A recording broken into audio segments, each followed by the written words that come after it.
Moi, la dernière fois que j'ai vu mon club perdre au Vélodrome, j'étais ado, frère. Franchement, je me souviens même pas. J'étais adolescent, donc je ne sais plus ce que ça fait de perdre dans ce stade. Salut les replayers, on se retrouve pour une nouvelle vidéo, le classique du championnat de France qui arrive aussi ce week-end. On va en parler tout de suite, Anderson. On a besoin d'une victoire, nos Parisiens. On a vraiment besoin de se rassurer là après cette semaine de Ligue des Champions qui vraiment nous a mis dans la sauce, nous a mis dans la mouise. Après, vous êtes habitués maintenant. Commence pas, ok? Moi, j'ai besoin là de reprendre un petit peu d'optimisme. J'ai besoin de gagner ce match. On va en parler. Donnez-nous vos commentaires et on envoie le générique. C'est parti.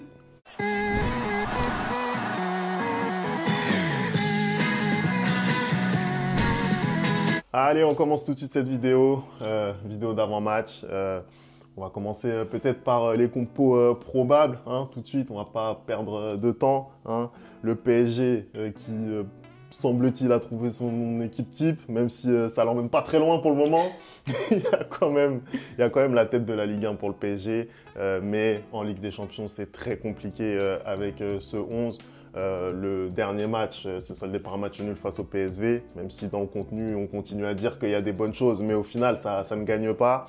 Il y a eu des choix qui ont été faits de la part de Luis Enrique, Anderson, notamment le choix de Kang In Lee en position numéro 9, le choix également de Fabian Ruiz au milieu du terrain à la place de Vitinha. T'en penses quoi de ça et qu'est-ce que tu penses que Luis Enrique va faire? Déjà, je pense que la grosse incertitude, parce que tu dis que le Paris Saint-Germain a trouvé son équipe, a trouvé son 11, moi je ne suis pas d'accord parce qu'il y a toujours une grosse incertitude au milieu de terrain, c'est-à-dire qu'à chaque match, vraiment, il nous prend de court. C'est-à-dire que là, en Ligue des Champions, on a été surpris de ne pas voir Vitinha. Hein, de temps à autre, on a un milieu, Vitinha, Zaïre Emery et João Neves. De temps à autre, c'est plutôt Fabien Ruiz qui est là. En fait, il change continuellement. Celui qui on dirait qu'il est presque là tout le temps. C'est Zaïre Emery, hein, pour venir faire mentir ta prédiction de début de saison. Mais du coup, là, contre Marseille, clairement, moi, je ne peux pas te dire exactement quel va être le trio du milieu, en tout cas. En attaque, on sent quand même qu'il a une préférence aujourd'hui pour un faux numéro 9. C'est-à-dire qu'il préfère soit jouer avec Kang In Lee ou soit jouer avec, comment il s'appelle, Asensio, hein, plutôt que de jouer avec Randal Colomani. Voilà. Moi, qu'est-ce que je pense de ça? Je pense que ça dépend de la physionomie du match. Typiquement, on a vu des matchs où le Paris Saint-Germain avait besoin d'une présence dans la surface, avait besoin justement de cet attaquant sur lequel s'appuyer et dans ce cas-là, tu as besoin de Randal Colomani, même si je ne suis pas le premier fan du joueur. Mais on a vu des matchs où le Paris Saint-Germain n'a pas forcément besoin de ça. Ils ont plutôt besoin d'un numéro 9 qui va redescendre et aider à la construction du jeu. Et dans ce cas-là, l'option faux numéro 9, soit avec Kang In Lee qui fait un très bon début de saison, ou soit avec Asensio qui, lui, a du ballon. C'est préférable à Randal. Après, je pense que quand Ramos va revenir, il y aura peut-être un peu plus de certitude sur le trio, le trio d'attaque. Mais sinon, hormis ça, moi, ce sont vraiment les deux seules interrogations qu'il y a dans ce 11-là. Sinon, on va voir le même 11 qu'on voit depuis le début de la saison, à savoir un Barcola à gauche, un Dembélé à droite. J'espère que cette fois-ci, voilà, il va réussir à se gérer, hein, parce que voilà, c'est pas normal. On va parler des clés du match, parce que lui, il y a un trousseau de clés. Frère. On arrive sur toi, Dembélé. Frère, c'est n'importe quoi. Frère. Et la défense, oui, ça va être du classique pour moi.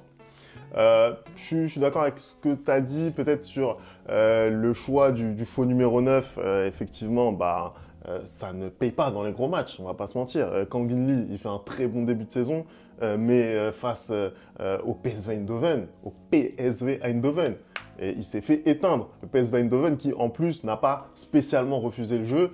Ils ont ouvert le score en premier, donc forcément, en deuxième période, ils ont un petit peu reculé, mais ils n'ont pas spécialement refusé le jeu. Et Kang In Lee, je suis désolé, face au PSV Eindhoven, c'était très compliqué. C'était très compliqué et ça a été la même chose face à Arsenal. Donc voilà, en Ligue 1, effectivement, dans cette position, et je pense notamment à sa rentrée face à Nice, qui a été très bonne, je pense qu'il est bon dans ce registre. Mais voilà, dès que tu es face à une défense un petit peu plus compacte, c'est compliqué. En plus, il n'a pas spécialement des réflexes d'attaquant. Il ne fait pas forcément les courses vers la surface. En fait, il ne sent pas les coups, ce qui est logique, puisque ce n'est pas un attaquant de métier. Marco Asensio, au final, tout le monde dit qu'à ce poste-là, il est satisfaisant. Moi, je suis désolé. Moi, je regarde sa feuille de stats.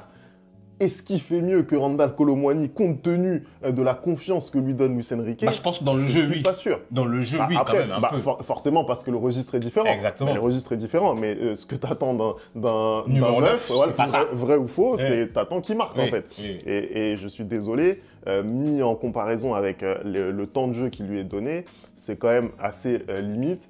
Reste l'option Randal Kolo Muani. Moi, j'ai été très déçu de ce qu'il a pu proposer face à Nice, même s'il a été sorti, je trouve, assez injustement quand même au bout de 45 minutes. Est-ce que c'est son meilleur poste? L'axe, c'est compliqué à dire. En fait, au final, on se rend compte que il n'y a pas d'option crédible à Ramos. Peut-être que Ramos, c'est le seul qui est capable d'avoir ces deux profils, c'est-à-dire bon avec le ballon, bon en déviation et bon finisseur. Malheureusement, il n'est pas là, donc il va falloir trouver des solutions sans lui. Après, sur ce que tu disais sur le milieu de terrain, en fait, dans l'esprit de Luis Enrique, pour lui, il y a 4 titulaires. 4 titulaires pour 3 places. Oui, mais tu ne peux pas continuer comme ça tout le temps. Après, moi, ce que je te dis pas que je suis d'accord avec ça. Je te dis, dans son esprit, c'est comme ça que ça se passe. Après, Fabian Ruiz, je suis désolé, il n'a rien montré depuis qu'il est revenu de l'Euro pour être titulaire dans cette équipe. Non, il a fait quand même un bon match. Allez, il a été bon contre Brest, oui, il a mis une lucarne, merci, ok. Merci, au revoir. Ok, super. Mais globalement... Mais il est en dessous des 3 autres sur ce début de saison, en tout cas. Mais il est en dessous, ça fait 1 an et demi qu'il est en dessous des 3 autres. Donc à un moment donné, il faut aussi se poser les bonnes questions. Moi, j'ai dit que Vitinha, il était moins bon en ce début de saison. Sa place de titulaire, je trouve c'est normal qu'elle soit un petit peu remise en cause, que tu le laisses un petit peu souffler. Mais quand tu as ta chance comme ça, tu as la chance de te montrer, il faut que tu fasses plus, Fabian Ruiz. Donc vraiment, je suis assez déçu de son début de saison. On avait beaucoup d'espoir sur le fait que voilà, il s'adaptait de mieux en mieux, notamment sur ce qu'il a pu montrer aussi en fin de saison dernière en tant que titulaire. On est allé en demi-finale comme ça. Donc voilà, j'avais de l'espoir, mais là, sur ce que je vois en début de saison, je suis assez déçu de lui. Après, pour le reste, comme tu l'as dit, aucun doute sur les autres. Il y a bien entendu la prestation d'Ousmane Dembélé qui, moi, m'a fait crier. Vraiment, je suis dépassé. On va arriver là-dessus. Dépassé par ça. On va arriver sur lui. Mais juste ce que je veux dire là-dessus, puisqu'on parle de la compo, c'est que c'est quand même incroyable que Ousmane Dembélé il soit jamais remis en cause. Parce que... Mais il y a qui sur le banc pour le remettre en cause? Mais tu le sors, tu fais quelque chose. T'as bien réussi à ne pas l'amener à l'Emirates Stadium. Tu t'en es passé. Et pourtant, on a vu ce que ça a donné. On a vu ce que ça a donné. Donc, tu es capable de prendre certaines sanctions. Là, en l'occurrence, il y a 2 occasions franches qu'il doit les mettre. Il doit les mettre et il doit comprendre que c'est pas normal qu'il rate ces occasions. Donc pour moi, il y avait peut-être aussi quelque chose à faire dans le coaching de ce point de vue. On a fait le tour sur la compo côté parisien. Est-ce que tu veux qu'on évoque un petit peu les étapes, notamment moi, je veux d'abord qu'on parle de la probable composition de Marseille, hein, les hommes de Roberto De Zerbi, hein, qui a trouvé, lui, par contre, je pense, son 11 hein, et sa tactique, parce que depuis le début de la saison, vraiment, ce 4-2-3-1 sourit à Marseille. Hein, j'ai l'impression qu'on va enfin avoir un classique où les 2 équipes sont au niveau. Hein. On va enfin avoir un classique indécis, où là, aujourd'hui, je ne pourrais pas, on va arriver dans la partie pronostic, te dire qui va gagner la rencontre. Moi, je pense que... il va aligner à peu près le même 11 qu'il a aligné contre Montpellier, où ils ont gagné à 5-0. À savoir Garcia à gauche, Cornelius et Balerdi. Je pense que par contre, ce sera Murillo à la place de Lirola. Et au milieu de terrain, tu auras cette double charnière avec ce double pivot avec Rabiot et Højbjerg, pardon. Et devant Aminaré, Greenwood. Je ne sais pas si ça va être Jonathan Rowe ou Luis Enrique justement et devant Eli Wahi. Donc je pense que là il a trouvé ses hommes. Je pense qu'aujourd'hui c'est clairement vers cette compo qu'on va aller. Ça lui donne satisfaction, hein. Même s'il y a des matchs où ils peuvent faire des faux pas. Aujourd'hui on est sur un Marseille qui fait un excellent début de saison. On est sur un Marseille qui joue mais d'une manière extraordinaire. Hein. Moi, ça me surprend de voir Marseille jouer comme ça. Et surtout, on est sur certains joueurs qui font un très, très, très bon début de saison, notamment Mason Greenwood. On en parlera tout à l'heure. Moi, je suis là pour le coup, je suis moyennement d'accord. Comptablement, tu peux pas dire autre chose que le début de saison de Marseille, il est réussi. Ça, c'est clair et net. Ils ont gagné les matchs qu'ils devaient gagner. Peut-être certains faux pas à domicile. Je pense à Reims où ils n'arrivent pas à gagner. Je pense aussi le match contre Angers, je crois. Ouais, c'est Angers. Ils n'arrivent pas à gagner non plus. Donc, il y a des petits faux pas à domicile. Pour le reste, voilà, c'est quasiment immaculé. Il y a eu cette défaite aussi à Strasbourg. Mais Strasbourg, c'est une très bonne équipe. Et notamment, cette saison, ils font du très bon boulot. Donc non, début de saison comptable, réussi pour l'OM, il n'y a rien à dire. De Zerbi, il a réussi à amener justement la stabilité et cette envie surtout de jouer les premiers rôles avec cette équipe parce qu'il a conscience que dans cette région, tu ne peux pas te contenter de dire « Ah oui, moi, je veux jouer l'Europe ». Tu vois, c'est pas possible. Et je pense que De Zerbi, c'est peut-être la meilleure recrue de l'OM parce qu'il a insufflé ce changement de mentalité à son équipe. Après, sur le jeu, je suis désolé, l'OM, je les ai vus jouer quand même 3-4 fois cette saison. C'est quand même très très limite. Hein. Je te dis la vérité, par rapport à l'effectif qui est sur le terrain et ce que tu as décrit, le 11 qu'aujourd'hui l'OM est capable d'aligner, c'est un 11 très compétitif. Moi, je suis curieux de voir ce que va donner ce double pivot justement avec Højbjerg et Rabiot. Le retour de Rabiot. Hein. Voilà, exactement, le retour du... Vas-y, je vais pas l'insulter ici. Mais effectivement... Le retour du fils prodigue. Vas-y, on va dire ça. Je suis vraiment dépassé. Vraiment, ce transfert me dépasse, mais complet. Mais bref, en tout cas, pour l'OM, c'est une très bonne recrue. Hein. C'est vraiment, pour moi, ça correspond au standing de l'OM. C'est même plus que ce que l'OM pouvait espérer en début de saison. C'est un international français titulaire en équipe de France qui a passé 5 ans à la Juve et qui a été titulaire dans cette équipe. Donc, c'est très bien pour eux. Højbjerg, justement, lui, il a pu jouer avec l'OM ces premiers matchs-là. C'est le patron du milieu de terrain, c'est le patron, c'est vraiment celui qui nettoie, c'est celui qui va chercher les ballons, c'est celui qui fait les bonnes passes dans l'intervalle. Là, le dernier match que j'ai vu, je crois que c'était contre Montpellier, il a mis son but, il a fait tout le terrain, c'est n'importe quoi. Honnêtement, Højbjerg, vraiment, pour moi, c'est top niveau européen et ce qu'ils sont partis chercher, c'est vraiment très très fort. Donc, au niveau des individualités, je trouve que c'est assez fort. Même Mason Greenwood, voilà, c'est un des 3 meilleurs joueurs de Ligue 1, on va pas se mentir, à l'heure actuelle. Au niveau des individualités, très fort. Collectivement, je demande encore à voir. Moi, collectivement, ce que j'apprécie dans cette équipe et pourquoi, je vais te dire pourquoi je trouve qu'il joue très très bien, c'est que justement, De Zerbi a insufflé un peu cette volonté de récupérer le ballon très haut. Tu vois, ils font un très très bon pressing depuis le début de la saison et ils récupèrent les ballons très haut et surtout dans la transition, ils sont extrêmement rapides. Justement, on parlait tout à l'heure de Mason Greenwood qui pour moi va être une des clés de ce match-là dans son duel avec Nuno Mendes. Moi, je trouve que l'OM, à la récupération du ballon, ils savent quoi en faire. C'est-à-dire que tu as un Harit qui t'as l'impression qu'il a une vision à 360 degrés et qui trouve constamment ses partenaires dans la bonne position. Et c'est en ça que je trouve que de là où ils viennent quand même, tu peux pas dire qu'ils ne jouent pas bien cette saison, je suis désolé. Faut quand même faut être relatif. C'est-à-dire que avant c'était catastrophique. Aujourd'hui, c'est beaucoup mieux. Et tu peux pas te dire que c'est mieux. C'est pas bien.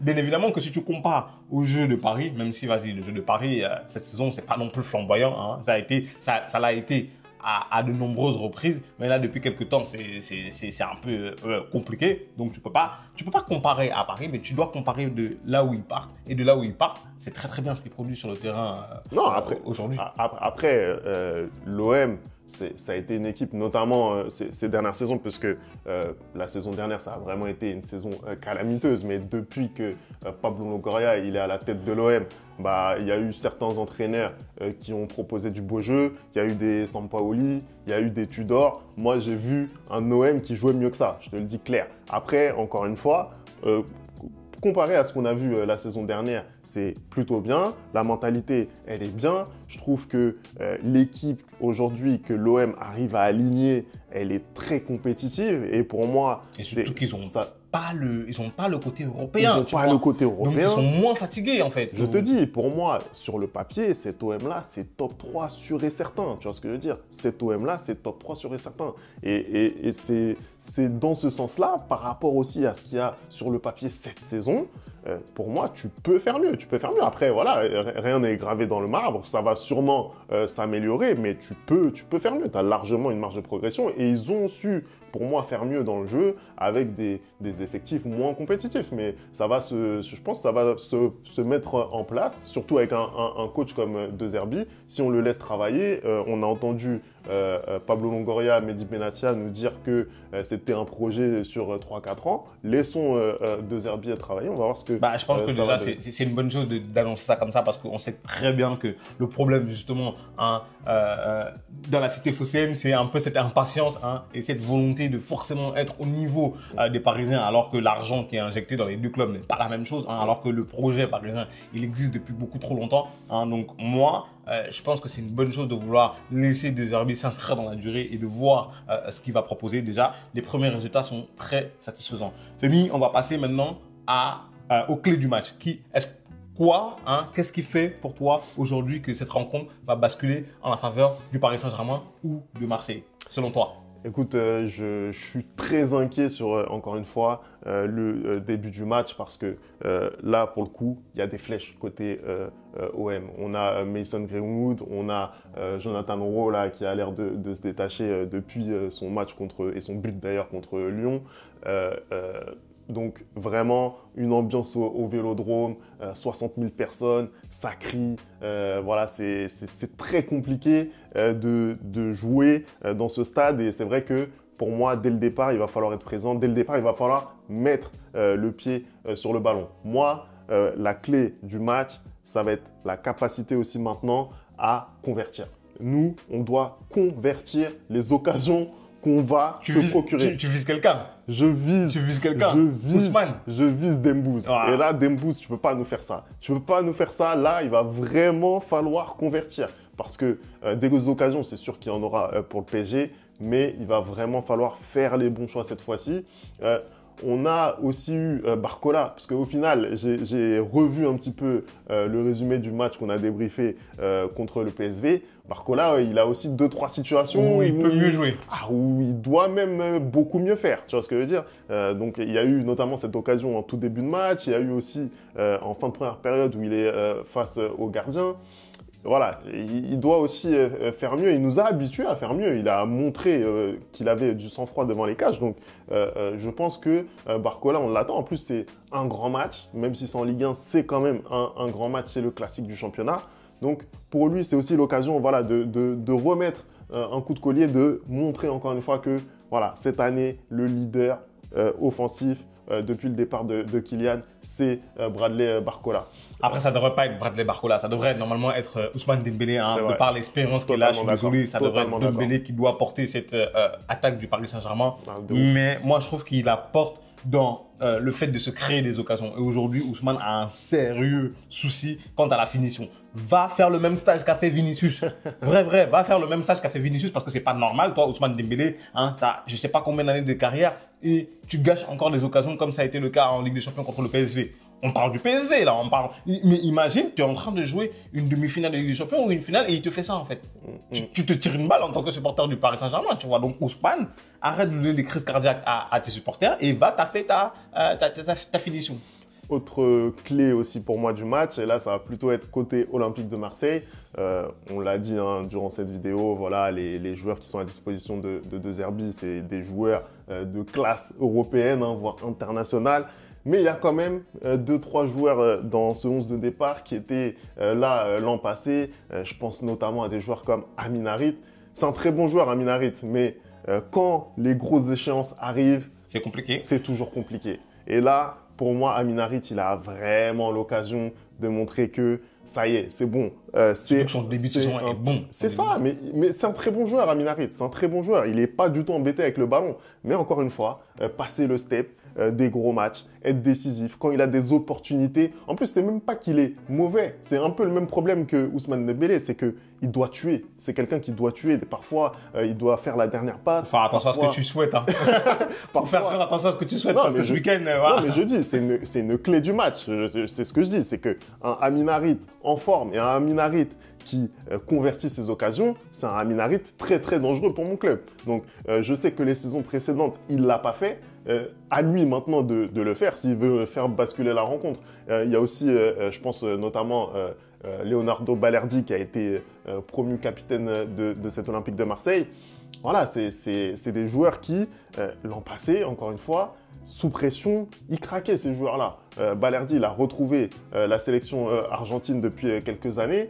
Maintenant, il doit montrer dans ce genre de rencontre que voilà, il a passé un step, un vrai step cette année. Donc ça, c'est, je pense aussi, une des clés du match, la capacité à vraiment monter en niveau pour tous les joueurs de cet Olympique de Marseille.